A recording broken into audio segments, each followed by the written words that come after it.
না, বিশেষত প্রশ্ন জাগছে যে যেহেতু স্মার্ট সিটি আমরা সবাই জানি বা বলছি, অন্যান্য সিটিতে যদি আমি তুলনা করি, রাজ্য ত্রিপুরা রাজ্য মানে অনেকটাই ডেভেলপমেন্ট। তো স্মার্ট সিটিতে তো আমরা জানি যে রাত 24 ঘন্টায় 24 আওয়ার্সই আমাদের খোলা থাকা উচিত, দোকান পাট যা আছে। তো আপনারা বলছেন যে 11টা থেকে 11টা, এটা কী ধরনের নিয়ম? মানুষ তো হতবাক হয়ে গেছে যে স্মার্ট সিটিতে এরকম হওয়ার কথাই না। দেখুন, মূলত পৌর নিগমের সেন্ট্রাল জোনের এবং অন্যান্য জোনের অধীনে ইভিকশন ড্রাইভ রেগুলারলি চলছে এবং একটা আমাদের রেগুলার ফিনোমেনা। তবুও আমরা বারবার মাইকিংয়ের মাধ্যমে সবাইকে অবগত করিয়েছিলাম যারা অথরাইজ ভেন্ডার আছে যে সকাল 11টা সময় ওদের আসতে হবে এবং রাত্র 11টার পরে সরিয়ে নিতে হবে। এটা মূলত যে অফিস টাইমিং আছে সকাল 11টার আগে যাতে অফিসের যান চলাচল সুস্থ থাকে, ট্রাফিক জ্যাম না হয়, তার কারণেই বলা হয়েছিল।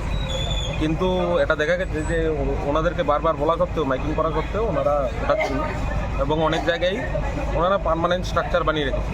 তারই বিরুদ্ধে আজকে এই আমাদের রেগুলার এন্টি এনক্রোচমেন্ট রিমুভাল অভিযান।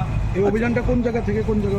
এটা বটতলা থেকে শুরু হয়েছে এবং পুরো শহর অ্যাজ পার যেটা অর্ডার আছে সেটা ঘুরে আমরা শেষ করব। আচ্ছা, যেহেতু অনেকেই একটা দাগ কথা বলছে স্মার্ট সিটিতে মানে সন্ধ্যা মানে রাত্রি 11টার মধ্যে দোকানপাট বন্ধ করে দেওয়া, এই বিষয়টা মানে কি স্মার্ট সিটিতে যোগ্য বলে মনে করছেন আপনি?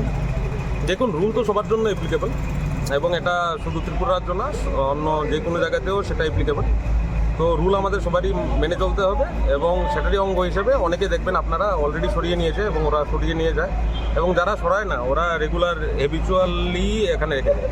11টার সময় দোকান লাগিয়ে নেওয়া না, বিশেষত প্রশ্ন জাগছে যে যেহেতু স্মার্ট সিটি আমরা সবাই জানি বা বলছি, অন্যান্য সিটিতে যদি আমি তুলনা করি, রাজ্য ত্রিপুরা রাজ্য মানে অনেকটাই ডেভেলপমেন্ট। তো স্মার্ট সিটিতে তো আমরা জানি যে রাত 24 ঘন্টায় 24 আওয়ার্সই আমাদের খোলা থাকা উচিত, দোকান পাট যা আছে। তো আপনারা বলছেন যে 11টা থেকে 11টা, এটা কী ধরনের নিয়ম? মানুষ তো হতবাক হয়ে গেছে যে স্মার্ট সিটিতে এরকম হওয়ার কথাই না।